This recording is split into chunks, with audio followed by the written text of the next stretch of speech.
шығар? Ертеңгі жалақымды мен, ертеңгі жалақымды қарызыма беретін едім. Қарыз?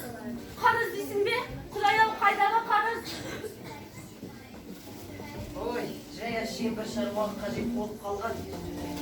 Бір шаруаға дейсің бе? Омар ертең Ленинградқа жүреді дедім ғой. Естідім ғой, естідім. Неменеге қайтала бересің? Барсын. Барады ғой, барады. Неге зіркілдейсің? Бұрын мұнда мінезің жоқ еді ғой. Не болған саған? Сен үйде ме едің? Жұмыста қашып жүрсің бе? Иә, қашып жүрмін. Сыртта анауыңғы бас ауыры бар қыз сені күтіп отыр. Мені кім күтіп тұрғанында шаруам болмас. Үстіндегі көйлегі ғажап екен. Біз Гаухар екеуміз маркетке жете алмай жүрсек, ол шифоннан тіктіріпті. Байлық не дегізбейді, жоқшылық не жегізбейді. Иә, солай. Мәсінен жала кет. Оны қайтемін. Бізді әуелге танымай қалып, темекі тұтату үшін сіреңке сұраған. Бұл қандай тамаша күн. Әпке, бізде бірге кідіп қайтпайсыз ба? Бүгін біз институттың 40 жылдық жылдығын атағалы жатырмыз. Солардың Алматыдан арнайы хабар жүргізіледі. Солардың ішінде бір комментатор жігіт біздің Гаухарға ғашық болып қалыпты. Рас па? Бірақ күнде ме? Жоқ, 15 минуттың ішінде. Рас, менің адресім сұрады. Ол ма хабар жүргізгенде мені көбірек көрсетуге уәде берді.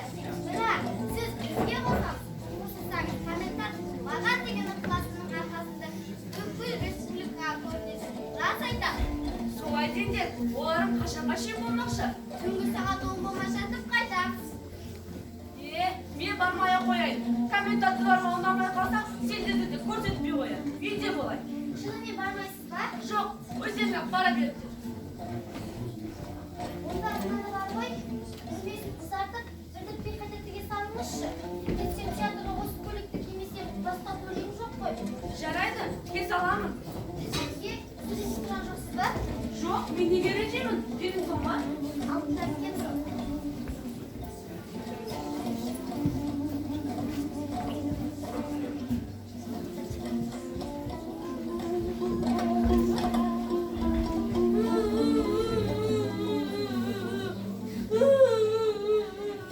Құлдым-ау, кім тиді саған?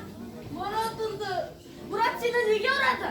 Ол айтты, менің әкем әскери істеді. Я, оның әкесі әскери ұшқыш. Мен айттым, менің де әкем әскери істеді. Я, сенің де әкең ұшқыш. Бірақ Мұраттың қапасында әскери ұшқыш емес. Неге? Қолыма енді елдің бәрі әскери ұшқыш бола бермейді ғой. Жарайды, шешініп тынып ал. Далада күндегі шыжып тұр. Қазір мен саған салқын компот беремін. Жоқ, іспеймін. Қолыма неге ішпейсің? Сіз шындығыңызды айтпасаңыз, мен істейге де іспеймін. Құдайым, мен саған нені айтуым керек?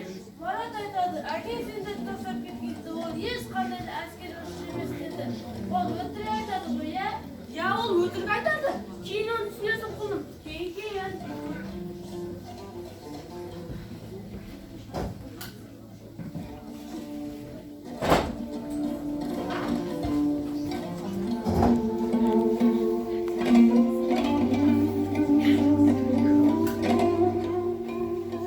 Жолдастар, біздің әпкенің жеке мәселесін қарауға арналған үй жиналысын ашық деп жариялаймыз.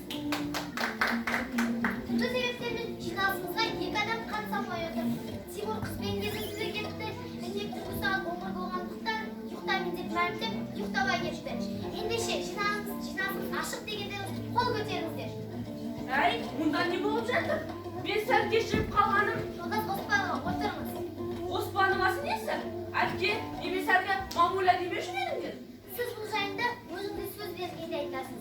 Ендеше іске кіріселік. Осы үйдің белді мүшесі әрі басшысы Оспанова Қамажайдың бізбен бірге келіспей, ақылдаспай, жұмысқа орналасу біздің ашуымызды қоздырғаны белгілі. Осы жайтта кімнің қандай ойы бар? Мен Қамажай апайдың ертеңгі жұмыс күнімен құттықтаймын. Бірақ бізге айтпағаны өкпелімін. Оның тұрғыдан алып қарағанда, әрбір адамның жұмыс істеген құқығы бар ғой. Бұл пайдалы іс. Қазіргі заманда жұмыс істеген дұрыс. Бірақ та мен Қамажай әпкемді қолдаймын. Сіз халық университетінде лекция оқып отырған жоқсыз. Сондықтан да нақты әрі шыдан сөйлесеңіз. ең сендерге түсініктірек болсын айтып жатқаным ғой. Тезірек айтып болыңызшы. Бұл түсінік жұмысқа орналасқан дұрыс. Бірақ біз үшін күтпеген жағдай. Одан да бұл мәселені ақылдасып шешейік. Болдыңыз ба?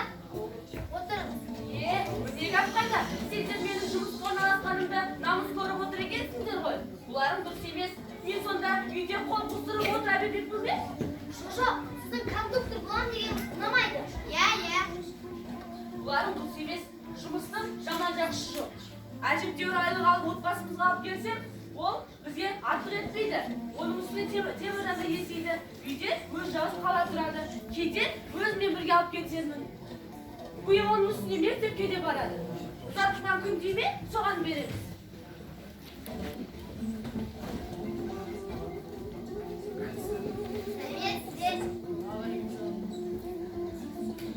Әй, түндердің қайда жүрсіңдер? Түрлерің қаты ғой. Тыныштық па? Сіздерден ұят болып қалды. Кешірім өтінемін. Айып бізде де бар. Үйге келген қонақта қуып шыққандай болды. Қарындасың балаңыз да Теміржан. Кешірерсің. Әй, неге сосып тұрсыңдар? Отырмайсыңдар ма? Қазір шай қоямыз. Сіздерде жұмысқа барасыз ғой. Жатып демалыңыз. Мен жұмыссызақ ерте тұруға үйренгенмін ғой. Жұмыс? Ол не жұмыс? Сіздің мамуляңыз құрметті тақсыр.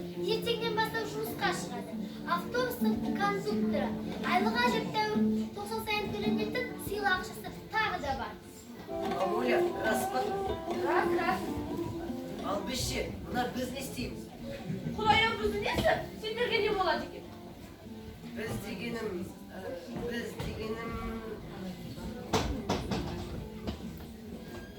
Әй, сөздерінде береке жоқ қой. Бір нәрсені бүлдіргеннен сасыңдар ма? Жоқ, ештеңе де бүлдірмедік. Мен үйленемін. Үйленемін? Осы әжеті тындым деп, прощай оружие. Кімге? Камаға. Мен не дейін? Теміржан, енді бақытты болыңдар. Бірақ... О, Наз, Гаухар, мамуля, сендер не сонда менің үйленгеніне қуанбайсыңдар ма? Мен сендерді құшақтап бетінен сүйіп, құттықтаймын деп алып ұшып кетсем, сендер қайғылы хабар естігендей тұнжырғымдарда қалдыңдар ғой. Мен сендерге не сонда? Бөтенмін бе? Теміржан, қой қарағым, сені бөтен деген ешкім жоқ. Тойды жасаймыз, дүрілдетіп дүр жасаймыз. Ақша деген табылады. Менің гостұрақта ақшам бар. Гостұрақ? Гостұрақ қош. Зәлмін қарашы өзін. Теміржан, көтер басын. Я, осылай. Тоқтатыңдар күлкіні. Snow White and the Seven Dwarfs. The dwarfs Сізді сөйтейін деп едім. Бірақ та батылым жетпеді. Ол, сен рұқсат етесің бе? Теміржан, інім, бауырым. Отбасы кішігірім мемлекет. Оны басқару үшін сенің бойыңда ұстамдылық, кешірімділік, мейірімділік және тағы осындай жақсы қасиеттердің бірі болуы қажет. Ол, бұл сонда сен не? Менің үйленбейтініме рұқсат бермеуің емес пе? Мұндай жағдайда мен өз үйленуіне рұқсатымды беремін. Ура, жолдастар, ура! Ура, той болады. Сұлтан-ау, сонда той қашан? Асығыс емес бе әйтеуір? Жоқ, асықсыз емес. Айтуға 3 күндей уақытымыз бар. 3 күн дейді? Құдай-ау, мен әлі дайындалып та, анам бұны сатып алып та үлгерген жоқпын. Оның үстіне ертең жұмыс күнім емес пе? Бір күнге сұраласыз да? Шықпай жатып па? Бұл бір қызық болды өзі. Звондап сұрайын десем, бірақ әлі ешкімді де танымаймын. Жарайды, ертең таңертеңгісін барып сұрай саламын. Сонымен ертең автобустар кондукторсыз жұмыс істейді.